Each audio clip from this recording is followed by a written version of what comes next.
Muito bem, estamos aqui para mais uma aula da nossa Escola Bíblica Dominical da revista da Betel. Estamos estudando os 10 mandamentos. Como é importante conhecer os 10 mandamentos, porque aqui nós vamos conhecer os princípios e valores éticos, morais, sociais e espirituais para que tenhamos uma vida abençoada por Deus. Nessa lição de número 9, que é a lição de 1º de dezembro de 2024, nós vamos falar do não furtarás, que é estabelecendo um princípio aqui moral e ético essencial para a convivência social. Nós, para vivermos bem, não pode haver furto, roubo, pegar na propriedade do outro, não é? Infelizmente, o roubo é uma coisa comum, principalmente nas ruas das grandes cidades, não é? Não só São Paulo, Rio, mas também vemos roubos em Nova York, São Francisco. Não importa onde você está, em todas as grandes cidades, sempre vai ter assaltos, roubos. Alguns desses roubos acabam até em morte, não é? Porque às vezes são assaltos com arma de fogo e quando a pessoa, mínima reação, o bandido atira na hora de roubar e acaba tirando a vida da pessoa. No texto áureo da nossa lição, nós vamos ler Êxodo capítulo 20, verso 15, que diz: não furtarás. Qual é a verdade aplicada? É que o 8º mandamento nos alerta quanto à relevância da vigilância na vida do discípulo de Cristo para não cair nas ciladas do diabo, especialmente com relação ao furto. Vemos a referência aqui. Referência é Êxodo, capítulo 22. Se alguém furtar boi ou ovelha e degolar ou vender, por um boi pagará 5 bois, e pela ovelha 4 ovelhas. Por isso que Zaqueu disse: se alguém tem defraudado, devolvo 4 vezes mais. Se o ladrão for achado a minar e for ferido e morrer, o que o feriu não será culpado do sangue. Está vendo aqui? Vemos que é o direito de defender a propriedade. Se o sol houver saído sobre ele, será culpado do sangue. O ladrão fará a restituição total, e se não tiver com que pagar, será vendido por seu furto. Aqui era vendido como escravo. Efésios 4, 28, lemos também isso no Novo Testamento. Aquele que furtava, não furte mais, antes trabalhe, fazendo com as mãos o que é bom, para que tenha o que repartir com o que tiver necessidade. Deus proveu o trabalho, para que através do trabalho nós ganhemos honestamente e não venhamos a furtar, a pegar aquilo que não é nosso. Quanto a essa lição, falaremos da introdução. Primeiro, compreendendo o 8º mandamento, que é o não furtarás. Segundo, falaremos o outro lado desse mandamento. E terceiro, trataremos do furto, da escravidão e a esperança. E depois concluiremos essa aula. Vamos à introdução dessa aula. O 8º mandamento trata da proibição contra toda forma de furto. Note, toda forma, até pegar uma caneta ou algo que não é nosso, é considerado furto. Todos sabem que roubar é errado. Até mesmo aqueles que nunca leram a Bíblia compreendem muito bem esse mandamento. Vamos ao primeiro ponto, compreendendo o 8º mandamento. Esse mandamento expressa o sentido de proteger e respeitar propriedade pessoal. Basicamente, proíbe todo ser humano de tomar aquilo que não lhe pertence. Êxodo 20, verso 15. O ponto de partida aqui é que furtar ou roubar é errado. Vamos entender o significado do mandamento. O significado dessa palavra é interessante, pois transmite a sensação de se apropriar de algo sem o consentimento do proprietário. Mas também, na língua original, essa palavra está associada a arrebatar algo violentamente, pegar algo com enganos, pegar algo secretamente. De modo que essa palavra nos revela o profundo significado do ato de roubar. Vejamos o Salmo de número 120, versículo de número 2, Salmo 120, verso 2, lemos assim: Senhor, livra a minha alma dos lábios mentirosos e da língua enganadora. Vemos aqui que há pessoas que enganam a outra para furtar-lhe os seus bens. Cada um dos significados que compartilhamos aqui define totalmente a ação de roubar em diferentes facetas. Quando algo é roubado, pode ser feito de forma violenta e pode ser feito com engano ou até mesmo escondido sem que a pessoa veja. Sabemos disso por experiência própria. Temos visto como há roubos com violência, roubos com engano e também roubos que pegam de coisas que nós não vemos. Vemos também os roubos por corrupção, Deuteronômio 32:5, Salmo 59:12 e Salmo 73:8. Muitos de nós também experimentamos como as coisas foram roubadas de nós, às vezes de maneira oculta, inclusive familiares e de amigos próximos. Todos, às vezes, podemos testificar em nossa família alguém que já foi roubado, que já foi defraudado em alguma coisa. Vamos ao 1.2, o contexto terreno e espiritual do mandamento. No contexto terreno, o propósito era o respeito pela propriedade alheia. As pessoas tinham e têm o direito de preservar de forma segura o que lhes é próprio. Esse mandamento parte então do princípio do reconhecimento da propriedade privada e que tal propriedade não deve ser arrebatada do seu dono de modo algum. A respeito a esse princípio, busca estabelecer ordem e também estabilidade na sociedade. O contexto espiritual aponta para o princípio que Deus é o dono pleno de absolutamente tudo que é material e também imaterial e de seus habitantes. Salmo 24, verso 1. Do Senhor é a terra e a sua plenitude, o mundo e aqueles que nele habitam. Portanto, quando uma pessoa se apropria de algo ilegalmente que não lhe pertence ou que pertence a outra pessoa, ela está afrontando também diretamente o próprio Deus, a quem tudo pertence. 1 Coríntios, capítulo 2, versos 14 e 15. Falemos ainda do mandamento em nossos dias. Lutero disse que quebramos o 8º mandamento sempre que tiramos vantagem do próximo em qualquer tipo de negócio que resulte num prejuízo ou perda para ele. Muitas práticas comerciais comuns são, sim, imorais e defraudam o próximo, mesmo que tecnicamente não sejam ilegais. Desde aumentos extorsivos, a propaganda enganosa. Infelizmente, o roubo está presente no cotidiano de nossa sociedade, até mesmo nos nossos governantes. A lista é infinita e os casos são inúmeros. Romanos 1:30, 2 Timóteo 3, verso 1 a 4 e verso 13. Disse mais ainda Lutero: se olharmos para a humanidade em todas as suas condições, não há nada mais que um vasto e amplo estábulo cheio de ladrões fabulosos. E concluiu o reformador dizendo: pouquíssimos ladrões são levados ao enforcamento. Se fôssemos enforcar todos, onde arranjaríamos corda suficiente?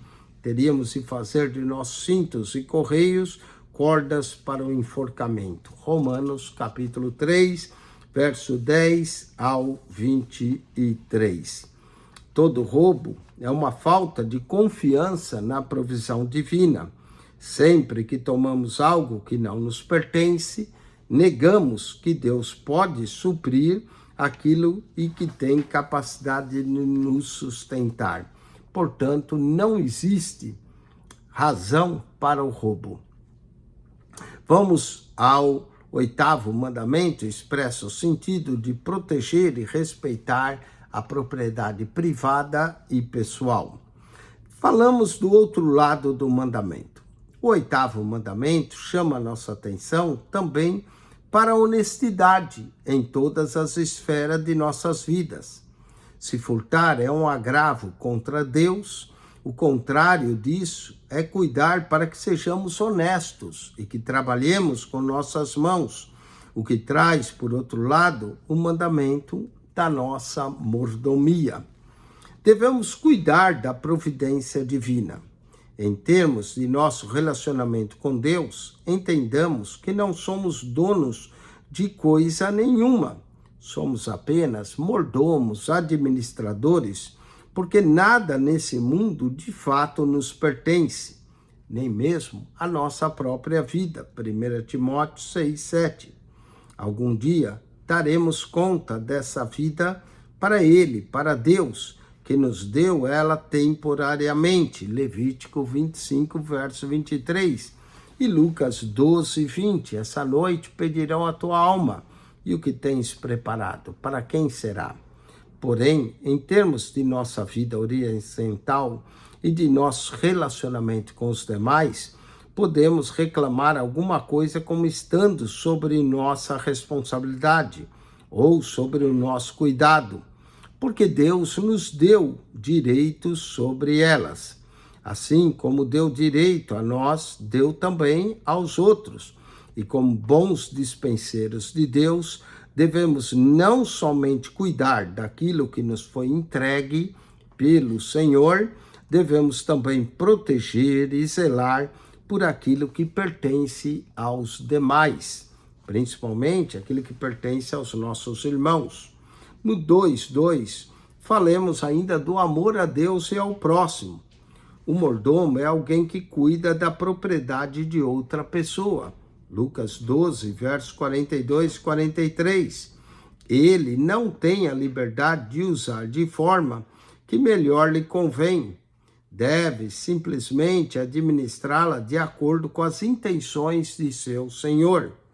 Essa é exatamente a nossa própria situação aqui nesse mundo. Tudo que administramos pertence a Deus, assim como tudo que possuímos. Desde o princípio tem sido assim com Adão.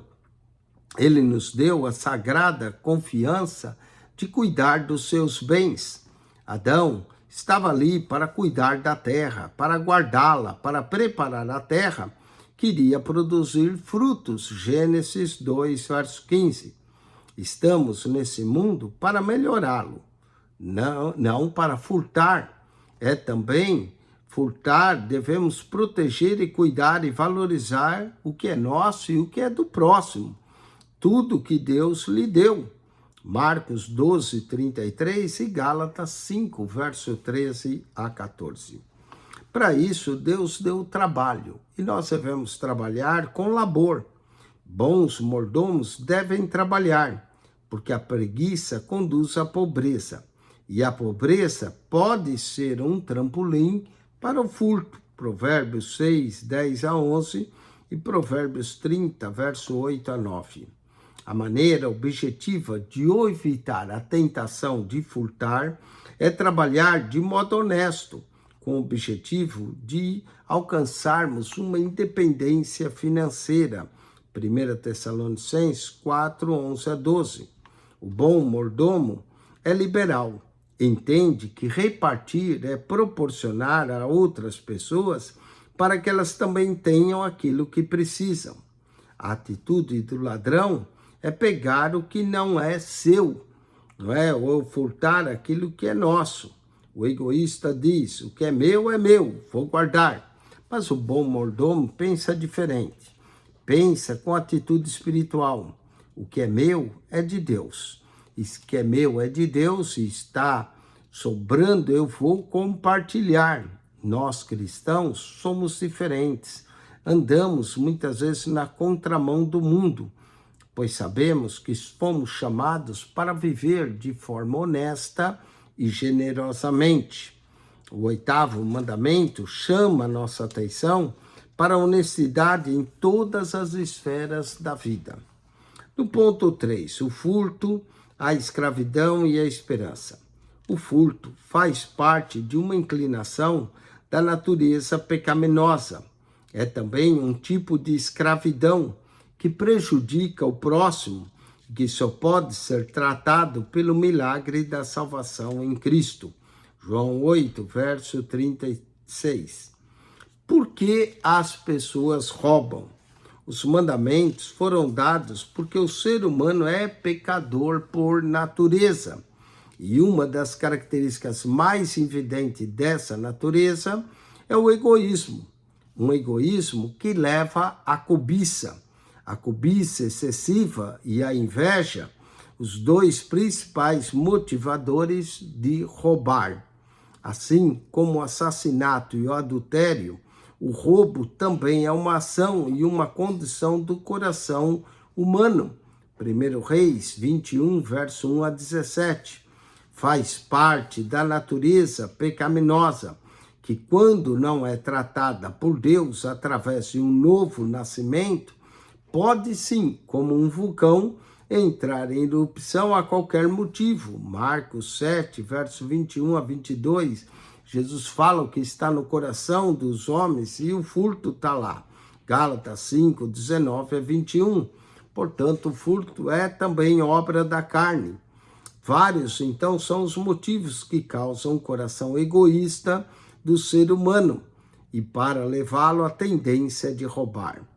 ênfase excessiva em coisas materiais, emoções fora de controle, compras compulsivas, alcoolismo, dependência química, paixões desordenadas, necessidade aparente, preguiça, tudo isso pode levar ao roubo.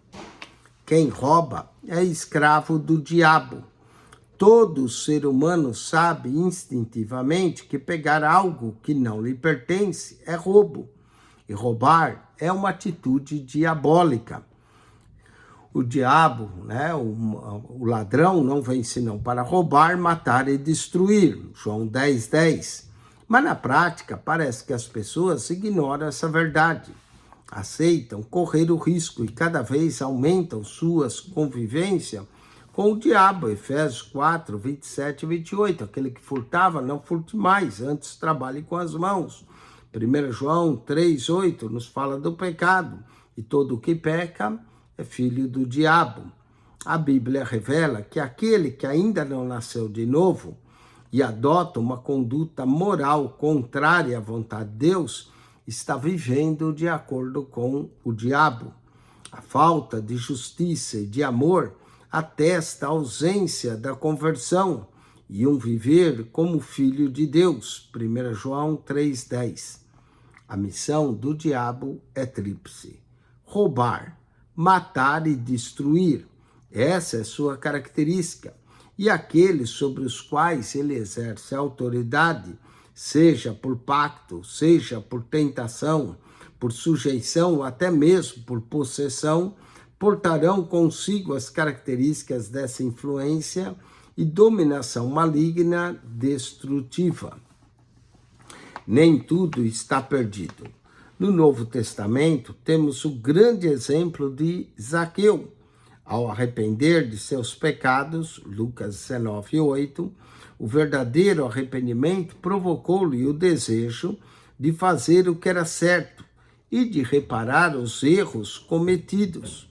Quando somos impactados pela salvação em Jesus Cristo, somos tomados de uma profunda convicção de fazer o bem, e isso também inclui fazer restauração sempre que possível. Efésios 4, 28.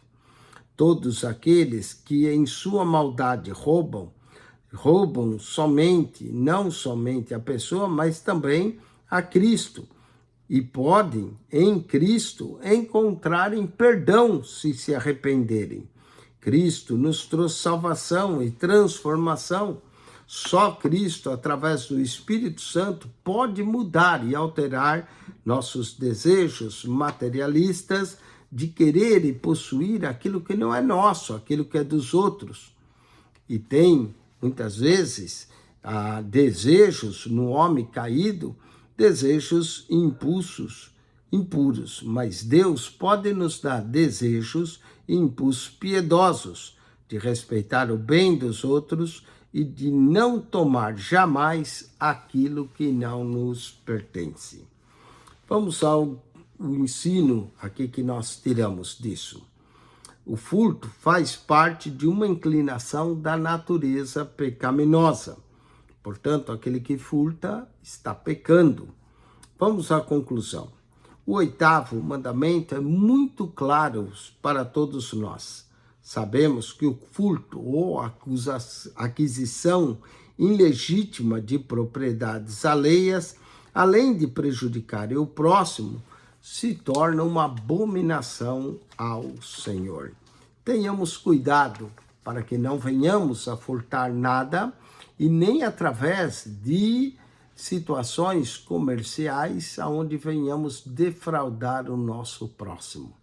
Que Deus te abençoe em Cristo Jesus, que você acione o nosso canal no YouTube, PR Eugênio Piacentini, o canal da Bíblia.